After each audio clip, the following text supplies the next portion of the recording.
Hi folks, and welcome back to the plot. Today is a slow down tour.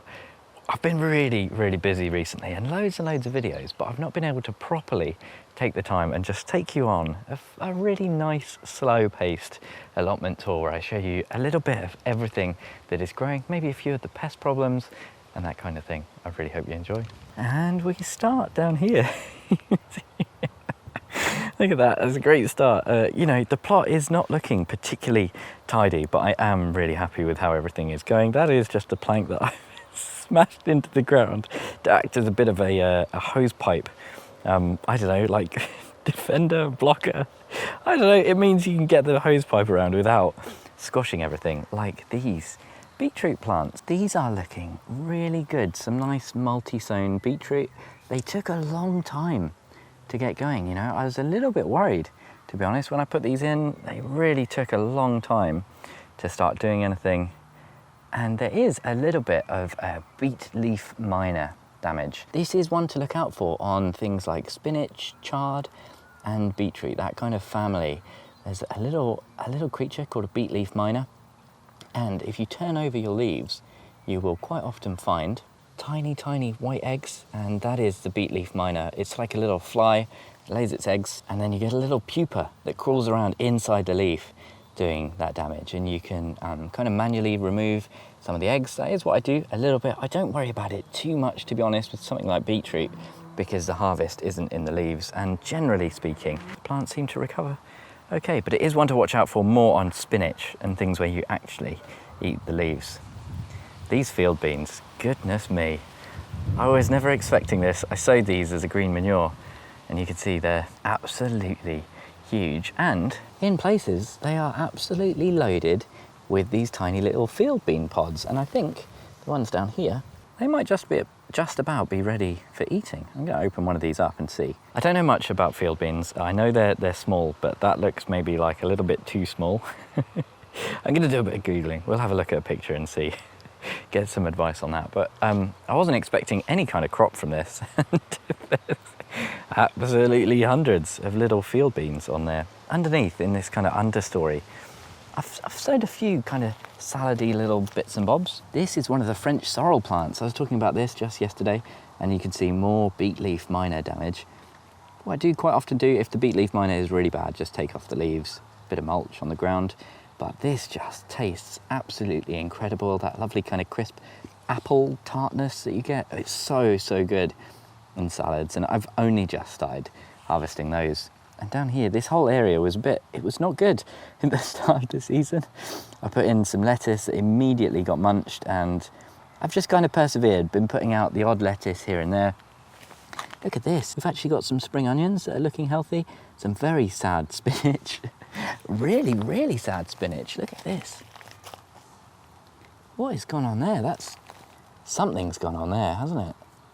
I hadn't even really noticed this. I knew it looked a bit poorly, but God, look at that growth. It's all like, ooh, very weird. Very weird indeed.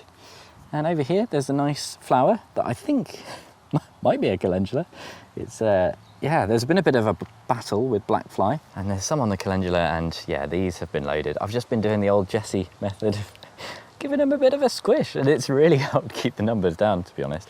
I did as well. I hadn't planned on supporting these because, well, I didn't know how tall they were going to get, but they did start to flop over in the high winds the other day, so I've just banged in a couple of stakes, like there you can see, and one bit of twine, and that's been enough. That's helped hold them up for now, anyway.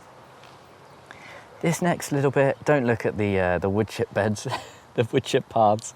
That is a bit of a disaster. And speaking of disasters, my spinach, this is very common for me. I think maybe I wasn't quite early enough getting this in, but most of my spinach is bolted, probably 80%. And I've not really had any spinach harvests just yet. Bit of a shame, but one of those things. There's a few little spring onions that are dotted around that are coming up. Some baby beetroot, these weren't planted that long ago. But once again, quite slow growth on the beetroot. Some more spring onions in the middle there that are basically invisible. But at the back, oh, this looks a bit better, doesn't it? A little leafy patch. There's some lettuces. These went in really early. I think they're an iceberg, maybe Saladin. And oh my goodness, they were completely mullered. I didn't think they were going to come back, but they have. They've come back. Some spinach there. This is probably my best looking spinach plant. Pretty good. Might have some leaves off that. And then loads more bolted spinach.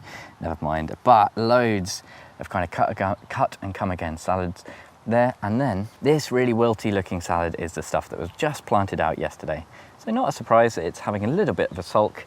There's a little bit more over here, but hopefully that'll bounce back soon enough when it gets a bit more established. Probably worth mentioning, these are the beds that didn't really get a mulch. I did add manure on the top of here, but I didn't do it as thick, you know, I didn't give it a proper mulching, and you can see just how dry the beds look on top. These had a good water yesterday, and you know, just how much more weed seed there is.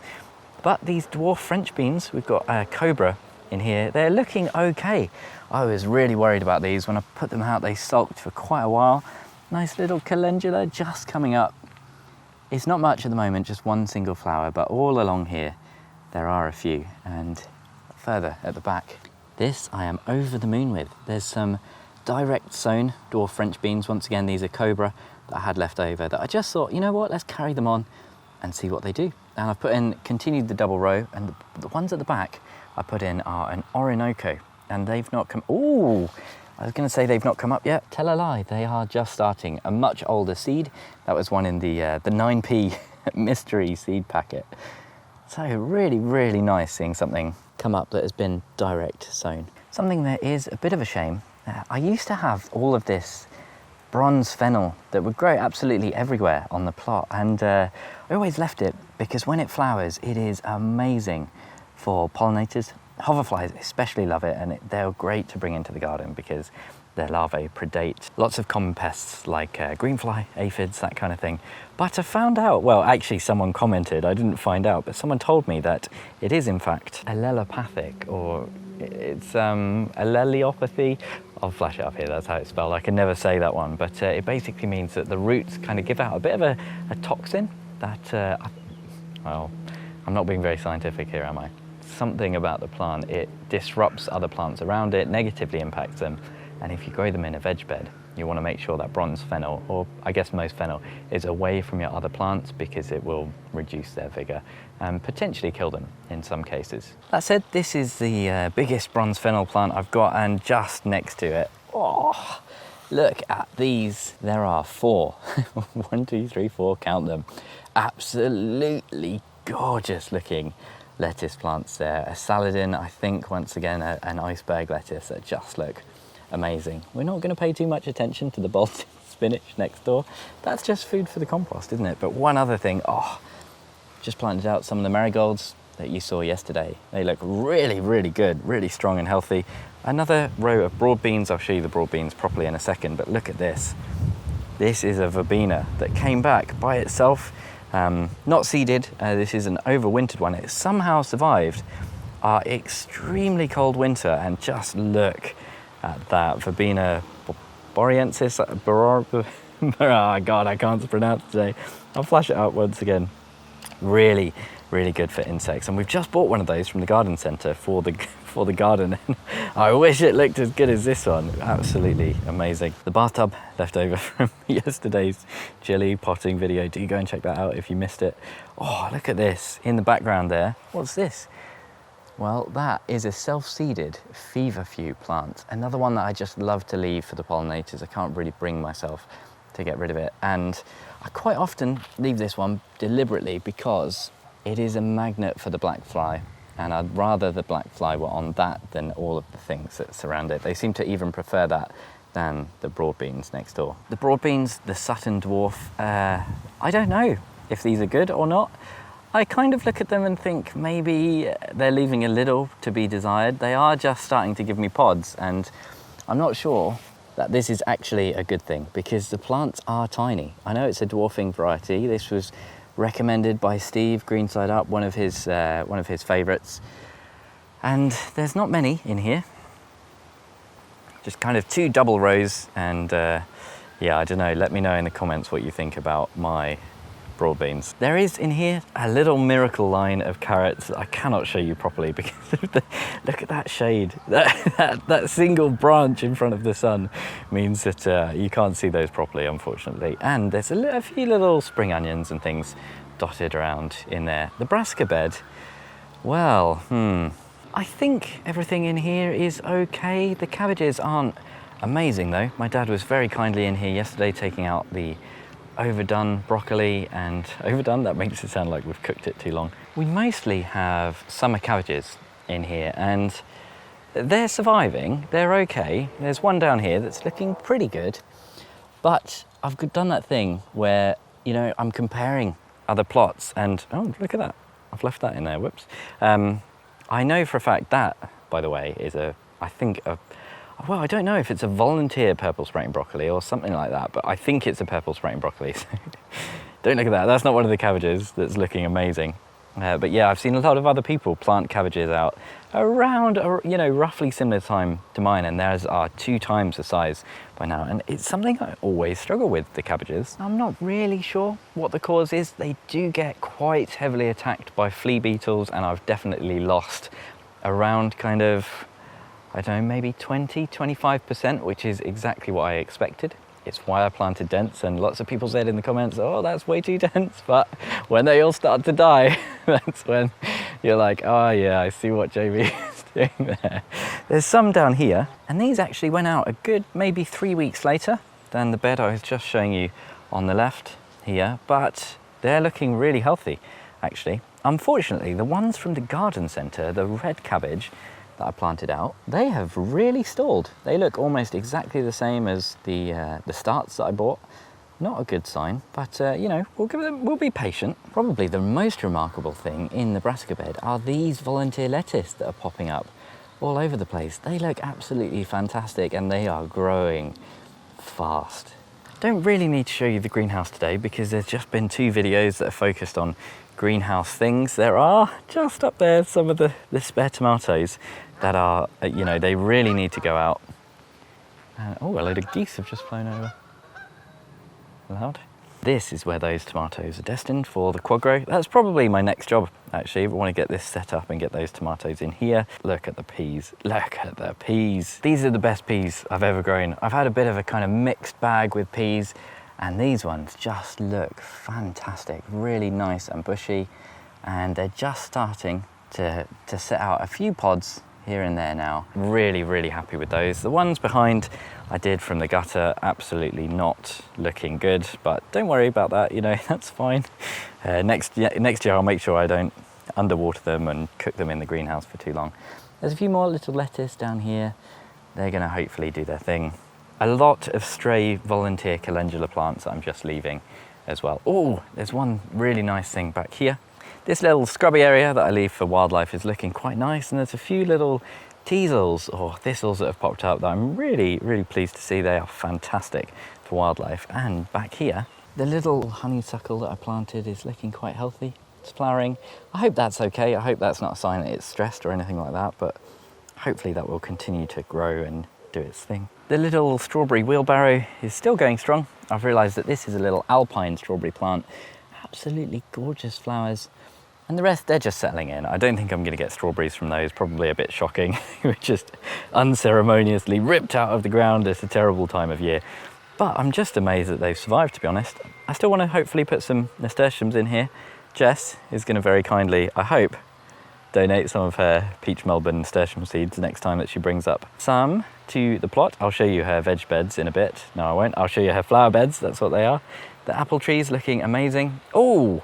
One thing I do need to do, I haven't been in here this year looking for codling moth damage.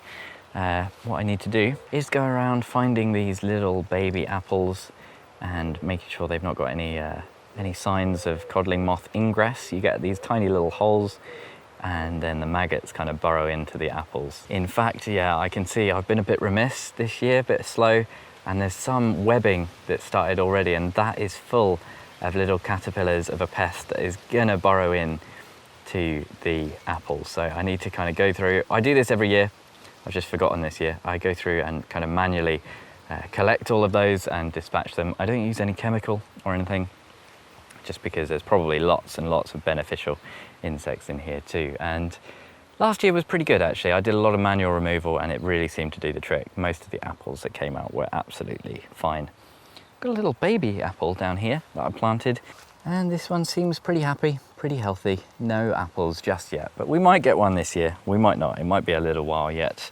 Hopefully you saw the little update on the meadow where I found the yellow rattle, the single yellow rattle plant. I was just so happy with that.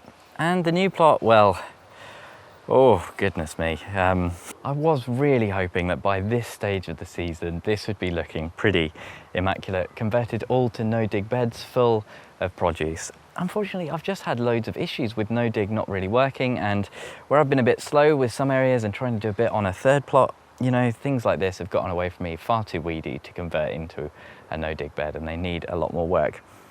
That said, it could have gone much worse. Taking on a second plot, not in an ideal time of year, I'm kind of happy with how this has gone, and I'm certainly not too stressed about it. Just yesterday, my dad started work weeding this strawberry bed, and to be honest, I might continue that. If there's nothing urgent that needs like planting out or doing, I think that will be quite a nice kind of zen, put some music on and do some weeding kind of task.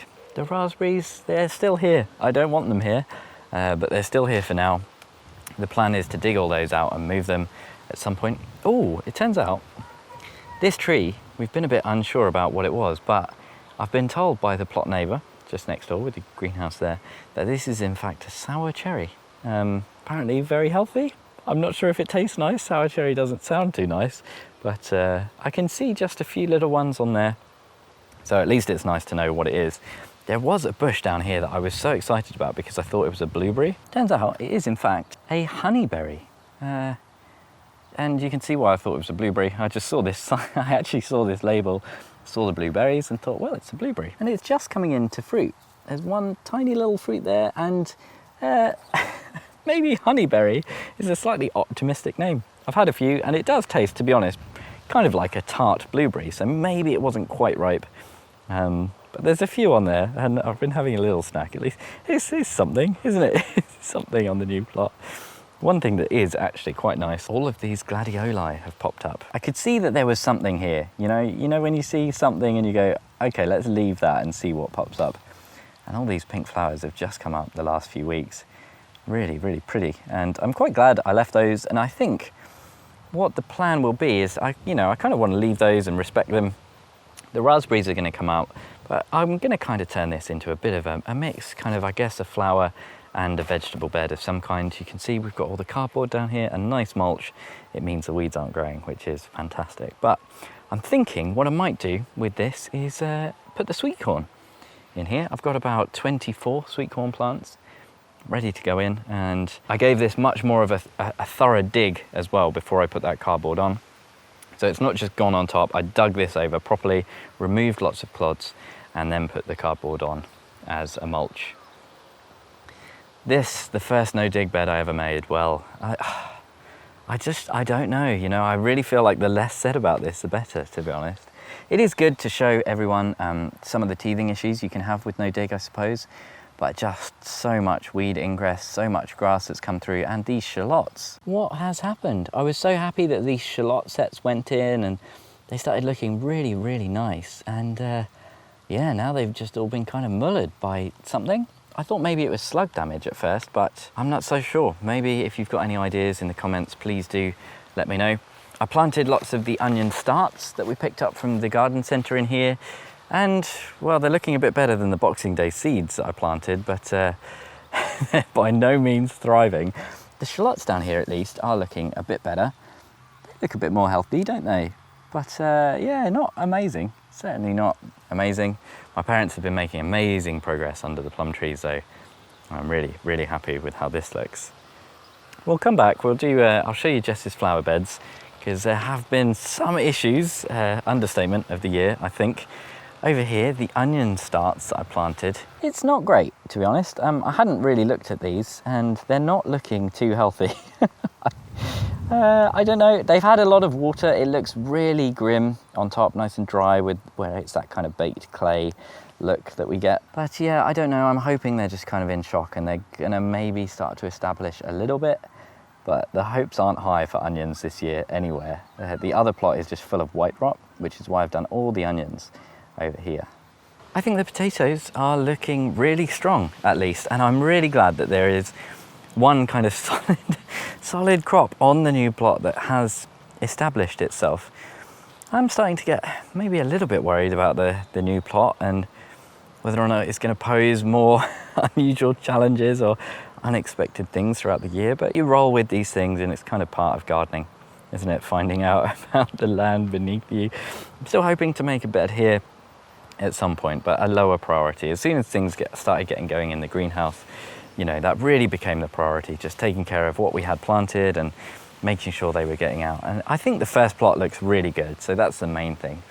But just down here, I wanted to have a quick look at the sweet peas, and I'm very pleased to report that they look nice and healthy. They've put on some really good growth since I planted them out, but they do need a bit of stringing up. I've just put down a very rough mulch of cardboard there, but really nice to have some sweet peas on the plot. We all know that they were one of Steve's favourite flowers to grow, and he really kind of inspired us actually to start growing sweet peas, and they were some of the first things that Jess planted in the garden last year. Speaking of, let's go and see Jess's flower bed. Welcome back to my flower beds. We've had a disaster. Starting with this one, JB, thank you. As you can see, here are my plant labels. And absolutely no seeds whatsoever. The foxes had a play. I didn't net them. They're netted now, but too little too late, I fear. The only thing that's still in here is mint, which I did not plant, and I know I should probably get rid of in my weeding, but it's the only thing that's in the bed, so I'm leaving it for now. This is all the weeds that I pulled out from the beds earlier. JB has been telling me to weed the beds for a few days. Few days to weeks. Okay, calm down. Few days to weeks, and I finally did it. The only thing that survived the fox massacre is the cosmos and the stalks. This stalk looks a little sad, but I think that's water. So they're doing okay. And in the next bed, we have the sweet peas, which, like at home, are not doing very much at all. They weren't in the fox massacre, but they haven't grown basically at all since I planted them. But we do have some anemones from seed. Can you see them? They're here. Oh, nice. Yeah. And I managed to weed around them, and it was traumatic, but hopefully they'll be my success story from the flower beds. The flower beds, at least consistent with the story on the rest of this plot, really. Nothing quite going to plan, nothing really jumping out as a massive success story. It's such a shame. Jess was she was quite gutted. She's handled it quite well today, but it was really dejecting, you know, all those little seedlings were just coming up, filled with promise, had loads and loads of really pretty flowers sown, but she has at least got the beds ready for a re-sowing today, and we're going to keep it covered, and that will keep the foxes or the badgers out. I guess, like, it must just be because it's the first year I've ever put down lots of wood chip and manure. I've never had an issue with my beds being dug out or seedlings being destroyed before. And it must just be that the manure and wood chip is perfect habitat for the things that they like to eat, you know, worms or whatever it is. But hey ho, not the most positive kind of story on the new plot. But as you can see, still smiling, still happy. Not really letting it get us down. You know, Jess is going to start again, sow some more seeds. I'm going to carry on trucking on, you know, putting down more manure, creating nice healthy beds that hopefully eventually will have things growing and thriving. I really hope you've enjoyed today's plot tour. An extra special thank you to all of my Chili Pepper tier patrons. I'm so sorry, I cannot do the names today. We're in a rush. Jess is like, Jimmy, we've got to go. And there's been so many new patrons recently. I just cannot believe it. The past few days, my phone is buzzing, you know, with new patron notifications, and I'm just like, what is happening? So thank you so much to each and every one of you who watches the videos, and, you know, the patrons too. Just, oh, thank you so much. Hopefully I'll see you again next time.